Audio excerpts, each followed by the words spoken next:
murakoze mwatangira mutwibwira. Murakoze, amazina yanjye nitwa Ritatse Eline, nkaba ndi umuyobozi w'umutima w'urugo mu murenge wa Muhanga. Yego. Mu by'ukuri uyu munsi hateguye igikorwa cyiza cyane cyo gusangira, gusabana, kwishimana ndetse no gufatanya n'abafite ubumuga kubera ko muri kumwe nabo kandi bashoboye, ndetse hakongeraho no gutumira abantu batandukanye, abafatanyabikorwa batandukanye kugira ngo habeho kubaganiriza no kubahugura ku buryo bakomeza kubungabunga, kurengera, kuvugira ndetse no kwita ku muntu ufite ubumuga. Ese mu by'ukuri ni gute mwabikoze bino bintu kugira ngo bibe byagenze neza gutya? Murakoze cyane. Mbere na mbere nuko iki gikorwa kituri mu mitima, ntabwo ari itegeko, ntawe wabidusabye, nuko ari ibintu dufite mu mitima nka mutima w'urugo. Impamvu nyamukuru yaduteye gukora ibi nuko twatekereje tukibuka bagenzi bacu bafite ubumuga, ibibazo bagenda bahura nabyo. Hari aho usanga nk'umubyeyi ashobora kuba afite umwana udafite ikiganza cyangwa intoki, ugasanga ari mu bwihebe bukabije, ariko iyo bahurije hamwe mugakora ubusabane, agahura na bagenzi be bafite ibibazo ndetse birenze we ubwabyo, bibaha ibyiringiro, bibaha kurema mu mitima. Ikindi nk'abamutima w'urugo rero ni ukuvuga ngo abo bagenzi bacu hari igihe babyara abana bafite ubumuga bagahohoterwa, bakirukanwa mu miryango, rimwe na rimwe bagakurwa no mu ngo zabo, ugasanga abuze aho yavutse, aho yashatse, akaba ari wenyine. Cyangwa se ugasanga niba agumye no muri rwa rugo, umwana agahinduka, bikarangira umwana ahindutse uw'umumama, umugabo akamutererana. Nk'abamutima w'urugo rero naho twahereye, turavuga ngo twebwe ni iki twakora ngo tube twishimye n'abagenzi bacu bishimye. Ni ubwo buryo rero twahisemo gutegura iki gikorwa cy'ubusabane, kibanzirizwa no kubasura, kibanzirizwa no kubahuza tukabaganiriza, bakanagira uruhare mu kugitegura ku buryo nabo bazaba babyishimiye bumva yuko igikorwa ari icyabo. Warumbwiye ngo tubigenza gute ngo bigende neza nk'uko mwabibonye uyu munsi. Mu by'ukuri ni igikorwa dushyiraho umutima wose, ariko kandi tugafatanya n'inzego zitandukanye, aho tugitekereza tukagitegura nk'inzego z'abagore, ariko tukagana inzego za leta, tugatumira abafatanyabikorwa batandukanye, tubabwira igikorwa dufite, bose bakaza, haba inama z'ibitekerezo, haba inkunga z'ibikoresho bitandukanye, bakadufasha umunsi wacu ukagenda neza. Yego. Mu by'ukuri uvuze neza cyane. Hari izina ryagarutse mu matwi inshuro nke, ariko naryo ubwaryo rifite icyo rishatse kuvuga nubwo riri mu ndimi z'amahanga. Sympathy without border. Ishobora kuba itaragera kure, ariko byo ubwabyo ubyumvise mu Kinyarwanda tugenekereje wakumva ngo ni impuhwe zitagira umupaka. Ese mu by'ukuri mukora ibiki? Murakoze cyane. Navuze ko igikorwa gitegurwa n'inzego z'abagore, ariko impamvu nabigarutseho gutyo, ngiye mpagarariye umutima w'urugo mu murenge wa Muhanga, ariko nanone nkaba ari njye uhagarariye n'ubundi uwo muryango wa Sympathy without border.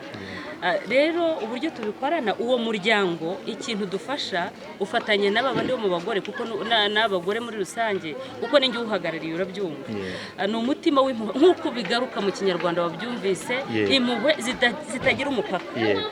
Nk'ababyeyi rero tuba twifuza ko bagenzi bacu nabo bagira ibyiringiro. Nabigarutseho kenshi, usanga wa mwana abantu benshi bumva batamukoraho, ariko kuko twebwe twitwa ko turi impuhwe zitagira aho zigarukira, dufata iya mbere tugasura aba bana, tubasanga iwabo mu rugo. Ntabwo twari twatera imbere, turacyafite ubushobozi buke, mboneraho n'abazabona ibi bikorwa bose, uwo bafite icyo yadufasha mu by'ukuri ntabwo yabura kudufasha.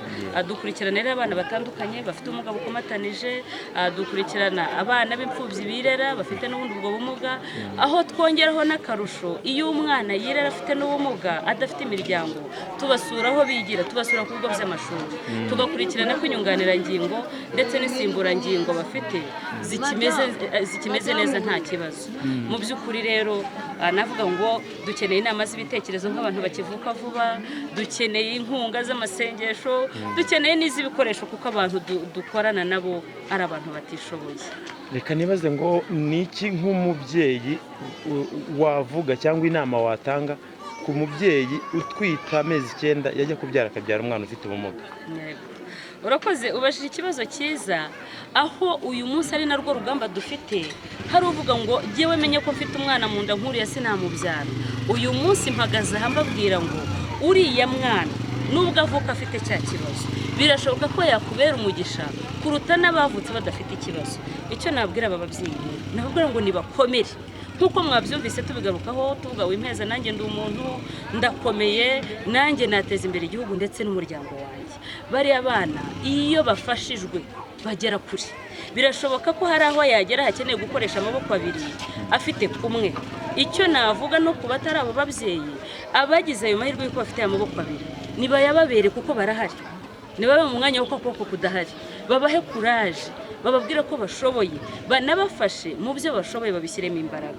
Wa mubyeyi rero namubwira ngo komera, uyu mwana ni umugisha kuko siko wabihisemo. Impamvu Imana yahisemo kuguha umwana umeze gutya irahari kandi simbi ni nziza, kuko igihe cyose Uwiteka dushakira ibyiza si ibibi. Murakoze cyane. Dusoza, uruhare rwawe n'urw'abafatanyabikorwa wumva ari uruhe kugira ngo ufite ubumuga muri rusange akomeze gushyigikirwa? Ese ubona hakenewe iki? Urakoze umbajije nanone ikibazo cyiza numvaga nshaka kuza kukigarukaho. Ikintu cya mbere nifuza nkanjye ndetse n'abafatanyabikorwa ni uko tugera kuri wa mwana tukamwirebera, tugakora ubuvugizi, kuko usanga ari njye ari n'abafatanyabikorwa hari ibibazo b'abantu bafite ariko tutabasha gukemura, ariko turamutse tubaye ijwi ryabo rikagera kure hari ababasha kubikemura. Icyo rero twebwe twakora n'abafatanyabikorwa ni uko twabasura imbogamizi bafite n'ibibazo, ibyo twe tubashije kubikemura tukabikemura, hanyuma ibyo tudashoboye tugakora ubuvugizi. Nicyo numva twebwe twakora. Uvuze ku byo byaba bishoboka n'ibyaba bidashoboka bigakorerwa ubuvugizi. Mu karere ka Kirehe nta hantu byibuza hari ishuri rifasha abafite ubumuga, keretse ibigo by'amashuri bisanzwe nabwo kubasha kuba yasoma akanandika. Ese mu by'ukuri ubona haba hakenewe nk'ishuri ry'abafite ubumuga? Navuga ngo ntabwo icyo cyo mfite n'ijwi nabasha kukivugamo, kuko n'uwamndangiraho najya kubibasabira nabikora. Iki ni icyifuzo dufite muri aya matsinda mwabibonye, dufitemo ababyeyi bafite abana bageze igihe cyo kwiga, ariko amashuri ajyanye n'imiterere yabo ntayo dufite. Muri Kirehe rero ni icyifuzo dufite, iyo aba nari mbishoboye nakabibakoreye nabo bakiga nk'abandi. Rwose turabyifuza, Imana izatugirire neza natwe ishuri ryegera ababyeyi n'abana. Urakoze cyane. Ni ubuhe butumwa noneho wagenera muri rusange yaba bitabiriye iki gikorwa, bari badahari, ndetse n'abazagikurikirana ku mbuga nkoranyambaga, Abanyarwanda n'abatuye isi muri rusange bumva ururimi rw'Ikinyarwanda? Ikintu cya mbere nababwira nababwira ngo abafite ubumuga yaba ubwo mu mutwe, ubukomatanije, ubw'ingingo, donc abafite ibibazo bitandukanye baradukeneye. Nicyo kintu cya mbere nababwira. Barankeneye, baragukeneye, bakeneye twese kugira ngo tubafashe kumva ko nta kibazo bafite. Icya kabiri, babarinde kubahohotera. Hari igihe usanga nk'umuntu cyane cyane ku bantu bagiye bahura n'uburwayi bwo mu mutwe, usanga igihe cyose babafata nk'abarwayi bo mu mutwe, ugasanga ashobora no kurwara ntavuzwe, bamufata ko arwaye mu mutwe. Icya mbere baradukeneye. Ikindi ni tuba hafi, tubakorera ubuvugizi, dutanga amakuru ahashoboka hose igihe hari ubahohoteye, kandi igihe tubona hari icyo bifuza kuko batabashije kugera aho bakisabira, twebwe tubagerereyo, tubabe hafi muri rusange cyane. Yego, nibyo, wimpeza nanjye ndi umuntu kandi nshoboye gukora nkateza imbere igihugu kandi nkiteza imbere. Kuba umuntu afite ubumuga ntabwo bivuze yuko adashoboye. Turagushimiye cyane, tubashimiye uruhare mwagize mu gutegura ibikorwa, kandi tubasezeranyije ko tuzakomeza kwifatanya namwe mu gutegura n'ibindi biri imbere bikarenga uyu murenge bikagera n'ahandi hose mu gihugu. Icyifuzo nanjye natanga mbere yuko musoza, yego, ni uko mwazadufasha tugasura, ni ukuvuga ngo nubwo dukora iki gikorwa hari abatabasha kuhagera kubera imiterere y'imibiri yabo.